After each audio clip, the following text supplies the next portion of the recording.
Hello again. This is my fourth presentation, but for everyone else that only came across with my presentations recently, my name is Inês Matos. I'm a researcher in Coimbra University in Portugal. I'm Portuguese. My subject is the relation between Portugal and Japan, and more specifically, the representations of that relation and the history of that relation, which has almost 500 years, as it is displayed and used and portrayed in Japan. So I went to Japan to do fieldwork in 2012. I'm working on the data right now. I hope I will present my PhD by the end of this year. As far as I know, I'm the only one in Portugal researching about this. It's very difficult to find someone to talk to, and as everyone else doing the PhD, we need to discuss our ideas and make sure we're not going crazy. So I do these presentations in order to, first of all, to spread what I'm doing, to find people to work to, and maybe there are students or researchers out there who find this interesting and want to contact me later. Anyway, some of these ideas, at least most of these ideas are my own ideas. So this is all copyrighted. So if you want to quote me, or if you want to pursue one of the ideas you will find in this video or you found on the other videos, please contact me first in order for you to get more information and the exact quote you can make. Please do that. So anyways, my first presentations were, first of all, the Velvet Cape. And the Velvet Cape was about the archetype of the Namban, the Southern Barbarians. Namban being the Japanese expression that is used or were used in the 17th century for the first Portuguese arriving in Japan. So the Velvet Cape is about performances in contemporary Japan in which Japanese people dress like Namban in order to recreate and somehow live again the experience of the arrival of the Southern Barbarians. This is a complex question, and the presentation of the Velvet Cape is only a hint about how to interpret that. The second presentation I made is derived from those subjects, but is also more about embodiment of a certain idea. It is called Boats and Bodies, and please go and see all of these three presentations I'm talking about before this one. Boats and Bodies is more about another archetype, which is the boat in itself, the Namban, the vessel in which the Portuguese arrived in Japan, and how it is used again in performances in contemporary Japan. So my point of view is the present, and how reusing history and retelling history is a way for people to create a local identity and sort of legitimize their quest for not just local identity but recognition within the national history.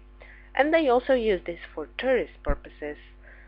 So in my third presentation, Need a Flag, the actual title, in my third presentation I've shown how national symbols of Portugal, namely the flag, are used in these performances. And not just that, but also how people have personal histories related to the recreation of the relation between Portugal and Japan. So all of these presentations, the first ones, were pretty much like introductory classes. So now I will expect you to already know the subjects I'm interested about and follow me during this fourth presentation.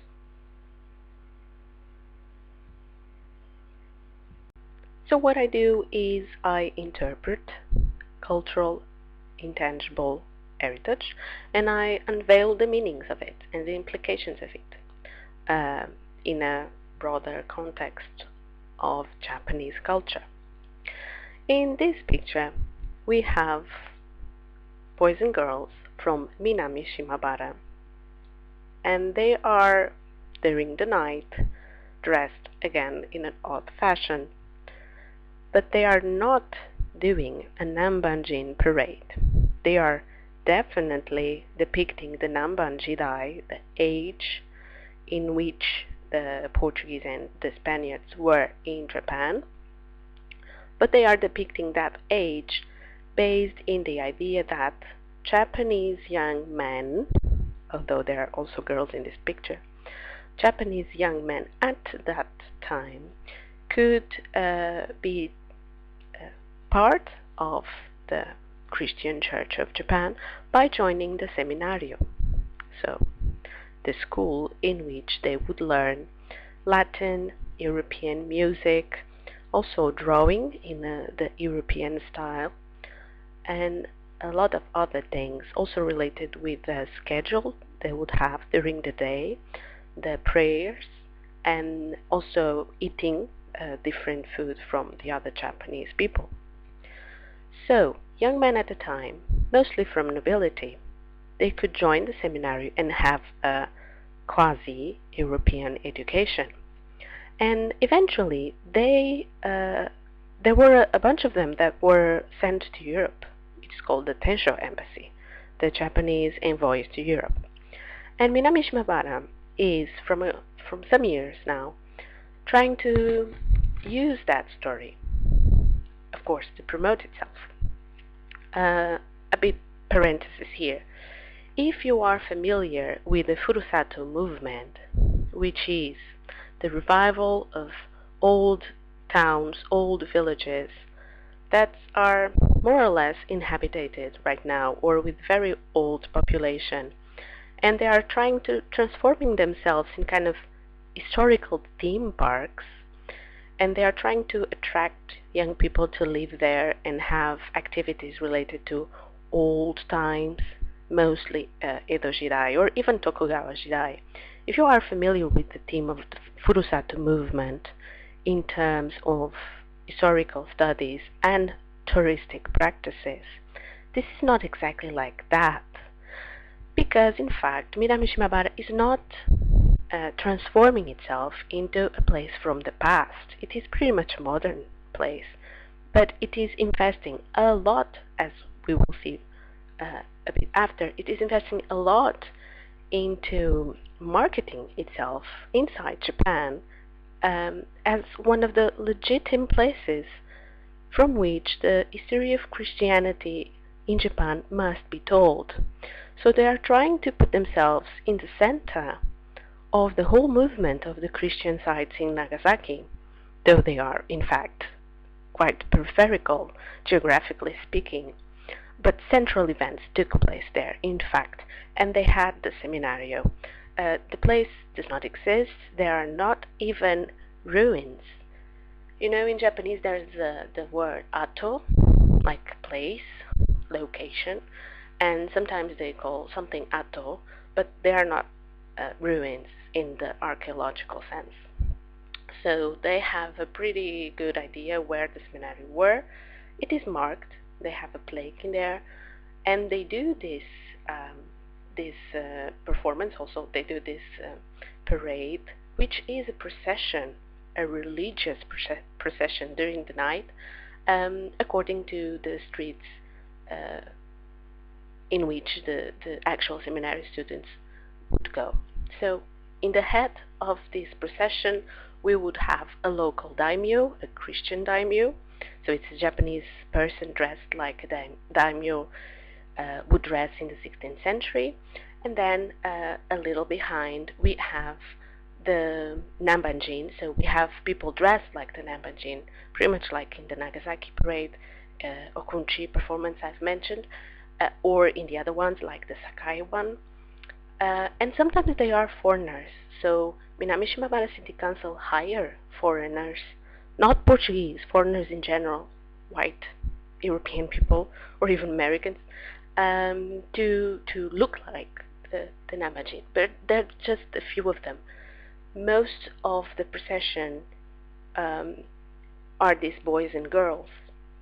Of course, the 16th century seminary would not have girls, but there is a program nowadays, and for some years now, in which both boys and girls from junior high school can, by paying a fee, took part in these mock seminario classes. So they have they learn a bit of the same things. So they learn a bit of Latin, a bit of European music at a time, a bit of religion, and so on. And then they dress like this during those classes. So they are in attire, they are kind of in the character, and they take the chance to experience a little bit of that. So the purpose of the whole experience is to give young people the opportunity to create their own memories and their own feelings about local history. And this is common to the other situations I've mentioned and the other realities I've reported. So this presentation would be about the Christian sites in Nagasaki Prefecture and the movement, and I call it movement, but you will understand later what I mean with that.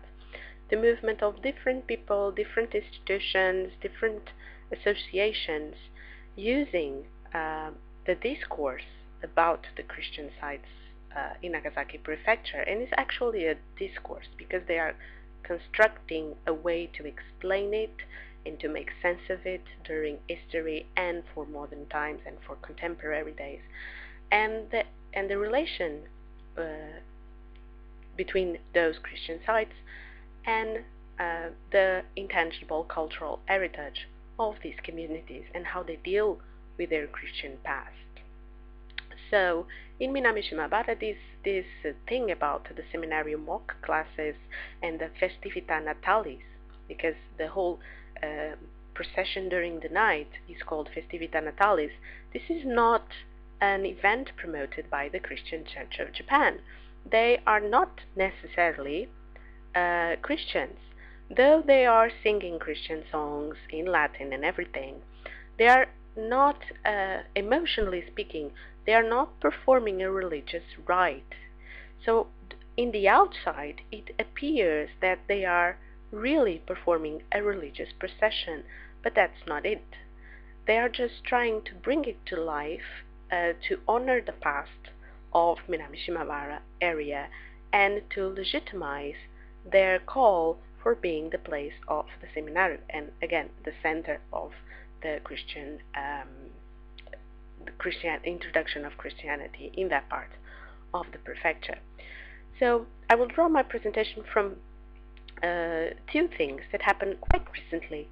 So changing a bit my methodology, I will present you two things that came to be public recently. So this is April 15, and this news came out right in this year, 2014.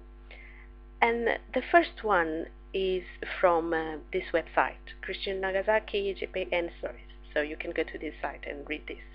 This is a website that is being constructed right now. They are adding chapters as we speak, literally, and it's in English. So they are aiming at an international audience. And this chapter integrated the news of Pope Francis talking about the Christian community in Japan, and it was something that he said January 15. And I quote, "The Japanese Christian community suffered a severe persecution in the early 17th century." And a bit after that, they wrote, "Pope Francis spoke of the roughly 2,050 years in which the covert Christians of Nagasaki, absent the presence of any clergy or religious officials, kept the practice of baptism and with it their faith alive on their own, extolling them as exemplary." So, what are they really saying? And this is what we are interested. They are telling the story of Japanese values. So Japanese moral, Japanese culture, and within that culture they are trying to find what is essential for these southern Japanese communities like Minami Shimabara or the whole Nagasaki prefecture. What is essential for them to be Japanese? So the positive, the good, the higher values of being Japanese, and that would be persevere in their faith, not betrayed what have been told by superiors, meaning missionaries or religious leaders like the Christian daimyos. So they will not betray the superiors, they will persevere, they will not be weak, they will not betray their beliefs. You know, this is pretty much like the Bushido. This is like the way of the warrior. They are trying to have a very strong root within a discourse of legitimizing and making a point that they are proper Japanese. And within that objective, because this is a political program, this is an objective they have, this is a goal they have, and within that goal they need to make sure that the higher authority in the Christian church today also recognize their value. So they quote the actual Pope, which is now Pope Francis. And within this discourse that they are creating here, they mention the severe persecution in the early 17th century, but they mention it as something that gave them the opportunity to show their value, something that happened not because other Japanese people were torturing and killing the Christians, but something that happened almost by God's will or fate, and that eventually allowed them to show how they were able to cope with that. So this is a level of discourse that we need to disclose within this kind of quotes. And I'm not only drawing my opinions from this particular quote. I've read a lot about this, and usually when they're trying to tell different institutions, different associations, different people, when they are trying to tell the history of Christianity in Japan, they are always making the point that how brave these Christians were, to the point of keeping their faith alive even when no one was around, kind of being autonomous and even without motivation, exterior motivation, being able to keep their faith alive. And this is obviously a cultural construct. This is not just the way to tell history, and it's definitely not the only way to tell history. I'm not judging, I'm analyzing again. The next example is also a recent one. So this was about words that were mentioned in January 15, 2014 by the Pope Francis. The next example is again from early this year, and it's also again from January. A journal, the Japan Times, in January 25th, published a news whose title was Kyushu Christian Sites Pitched for World Heritage Listing. Well, Christian sites in Nagasaki Prefecture are inscribed in Unesco tentative list since 2007.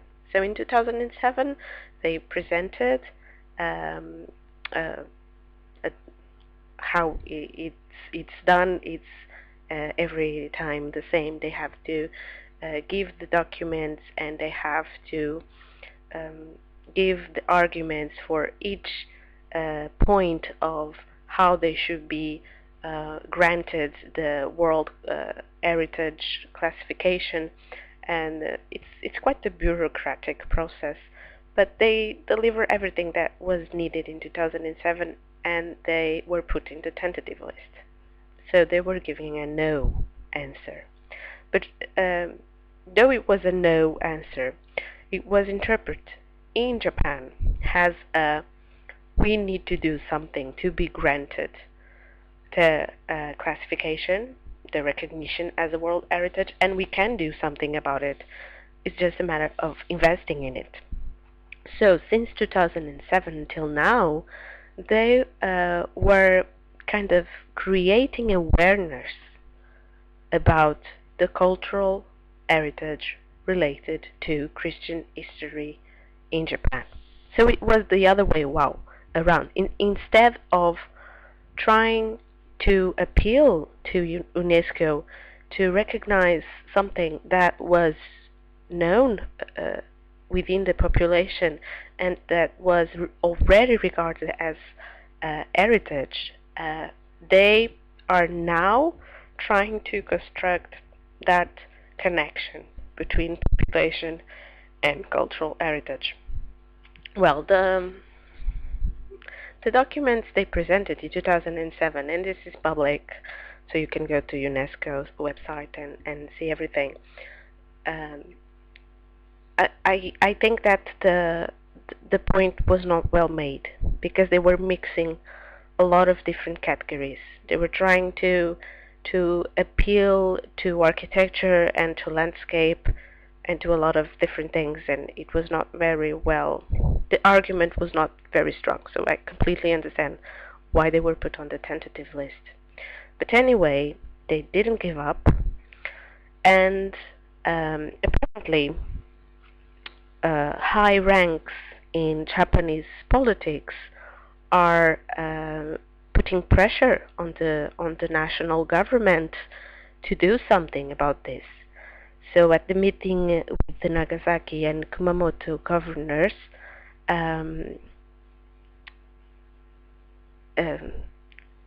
what they say is that they will give consideration.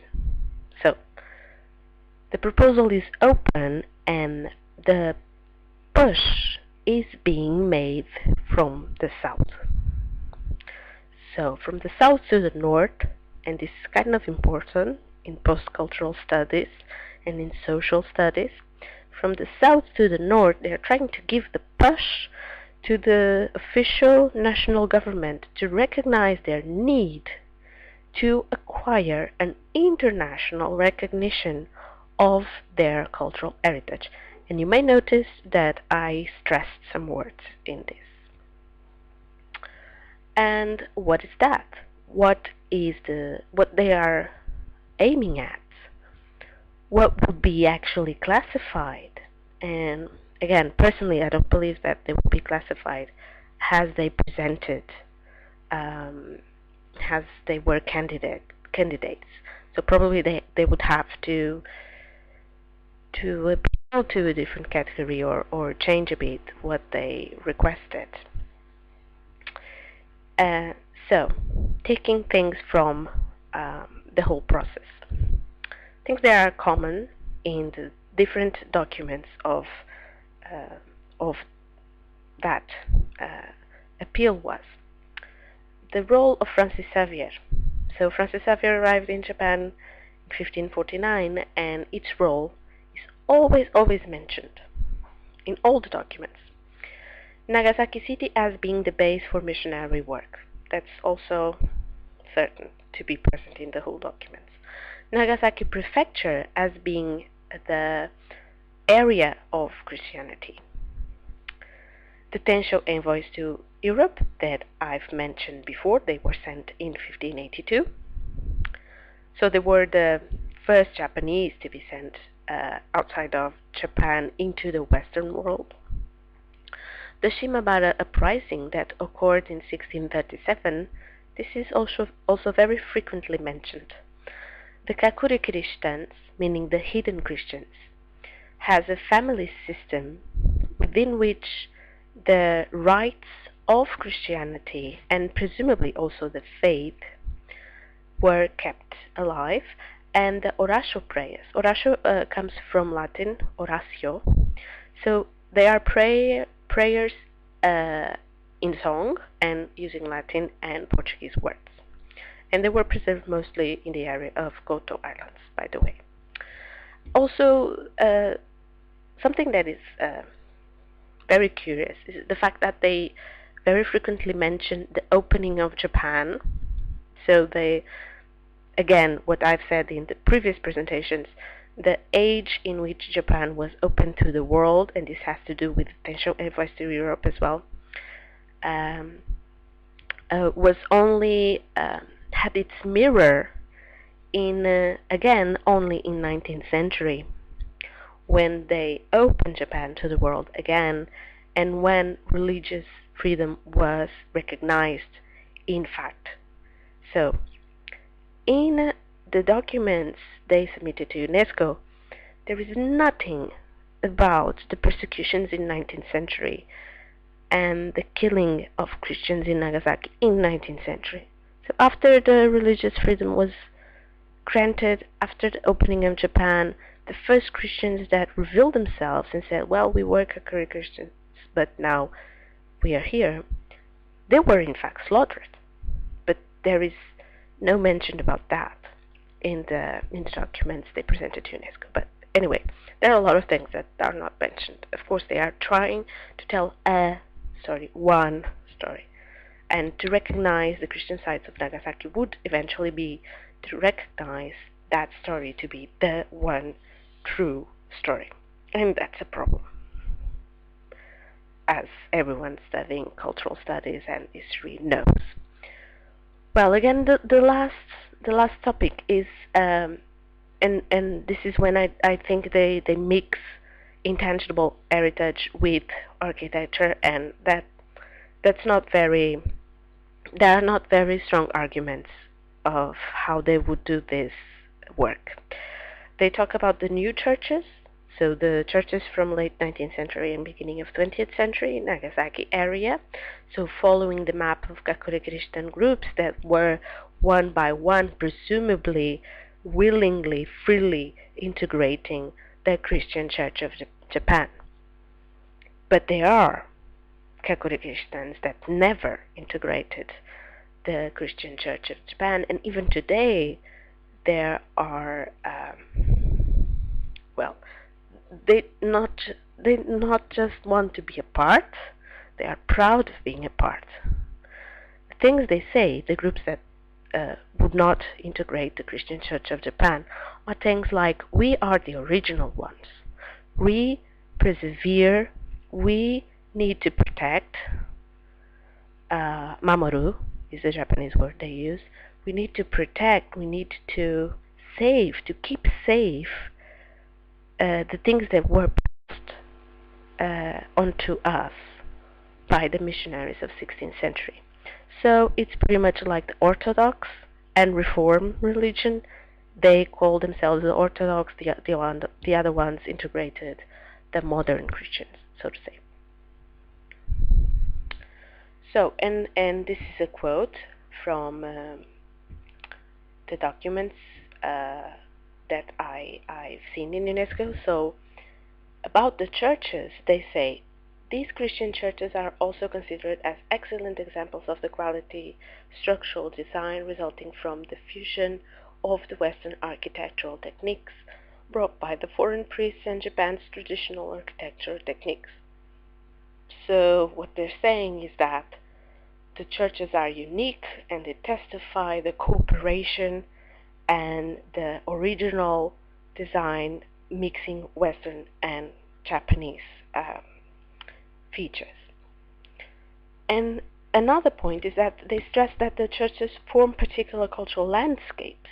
So they're trying to also extend the classification towards the landscape, because in UNESCO areas of classification you can apply to cultural intangible heritage or to architecture or to landscape, and they're trying to do the whole thing. Distinctive natural settings around them, and etc. So the sites of Nagasaki churches are unique in the sense that it tells of the revival of Christianity after its long underground period. So it's the same idea we have in the previous texts. So they are telling the story of their perseverance, the story of how they were able to persevere during 250 years and then came to light and kind of survived all the hardship and came to the modern times. So this is one narrative, one discourse that I tried to analyze here. But it's not just here, and I would like to give you another example. This one is from the Nagasaki Prefectural World Heritage Registration Promotion Division. Yes, it's a long title. So, of course, I've mentioned there are divisions, so dozens of people in Nagasaki Prefecture working into promoting the awareness of this heritage with different initiatives and creating websites and publishing things in English. It's part of it. So they have point by point why they think that they meet the criteria of UNESCO, and they even highlight it in red. And the last one is curious. So, churches and Christian sites in Nagasaki is directly associated with the following events of outstanding universal significance. The expansion of international trade and cultural exchange during the age of exploration in the 16th century. Well, the churches, they are churches from the 19th century, though they were built in the sites in which the Kakure Christian communities that wanted to be integrated in the Christian church came out.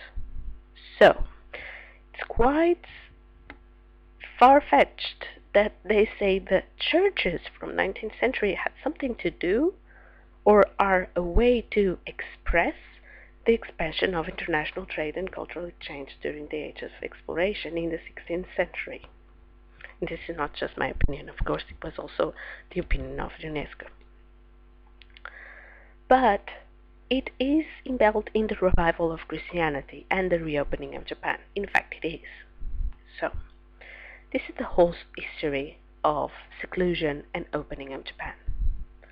It's a little bit too much to put in an historical discourse about heritage. It's pretty obvious that what they are showing to UNESCO is not what they have, and they indeed have, to be recognized as cultural heritage. What they are presenting to UNESCO is the way they integrated this history of suffering, this history of closure, this history of coming back to life of the Christian communities. But it's the way they incorporated it into the national history. It's the way they incorporated it into the values, the morals, and the very strict line of way of telling the history of Japan that could be recognized in Japan as legitimate. So you see, of course, it is about how you tell it. So, in 2007, the application to UNESCO was made by Nagasaki Prefectural Office. So, the headquarters was in Nagasaki, and beside the headquarters were part of the city of Nagasaki, and then the focus were more on Nagasaki city and not the whole Nagasaki prefecture.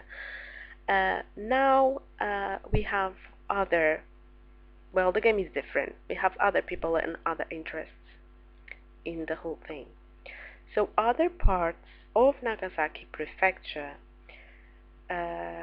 took to themselves the role of promoting this, because they are interested into promoting themselves has places for people to learn about Japanese history, places for people to travel, and this has to do with tourism, of course, and places for people to settle, or people from those places not to go away.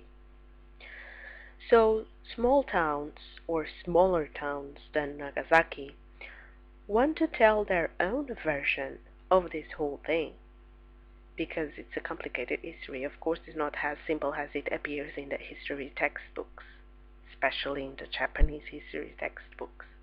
And because it's a complicated history and local communities have slightly different ways of telling it, and definitely different personalities to connect it with, they want to have a word about it. So some places are, well, in the avant-garde of this movement to promoting the Christian sites. And one of these places is Minami-Shimabara. Minami-Shimabara is, geographically speaking, as away of the center as it can be. Not just it is in the opposite side of the prefecture, but it is also kind of difficult to access. Well, when I was doing my fieldwork in Nagasaki and my base was Nagasaki, I was living there. Going to Minami-Shimabara by bus was more than two hours, and it was not the kind of bus that stopped every single place. But anyway, it was difficult. And once I got there, I saw things kind of scattered around. There were some ports in which celebrations were being held because of the 450 years of those ports. But there were some exhibition rooms with more photographs than actual exhibitions of objects. There was a very good, really good interpretative site of what was the Shimabara uprising, and with archaeological artifacts that were found in the place, and all about Inoue Castle and so on, and Hara Castle as well. So they were investing a lot about providing information to the general population, but things were scattered around. Now they are more organized and they have all these materials in English, and they are releasing pamphlets and they are releasing DVDs, and it's all in English. And they created this website in which they have the lists of the places, churches and Christian sites in Nagasaki on a map. And of course, with our technologies, they created Google Maps, and we can zoom it and go there and actually see the places. But and they have these remarkable pamphlets about telling the history of Minami-Shimabara. And Minami-Shimabara also promoted the printing of a Portuguese book. Actually, this one was not my book. This was from a friend of mine, and I only wrote the forward note. So, like the introduction of the book. And I put the author in touch with Minami-Shimabara City Council in order for them to publish the book. They're in Japanese, so they translated the book from Portuguese to Japanese, and the book was about Tensho envoys passing through Portugal, and the description of what they did when they were in Portugal, and it was based on documents that the author found right here. So they are working for themselves. They are really heavily investing into promoting these sites, and they will go way beyond promoting just Minami-Shimabara, as you can see in this list. They listed all the sites. But other places are also doing their own version of how to promote this. So they are kind of rehearsing, and it's not an unison. So the message is not just one, which well, for me it's more interesting in terms of cultural studies, because the different nuances of messages showed us what was and what is, especially what is today, important for each local community to promote, and what is their voice. And in cultural studies, voice means what is their ability. It's kind of agency for objects and artifacts. Voice or agency is more or less the same, in the sense that they are trying to find their voice in this process. They are trying to show that they can do something happen from south to north, from local to national, from hidden underground, almost taboo subject, to national awareness and international recognition.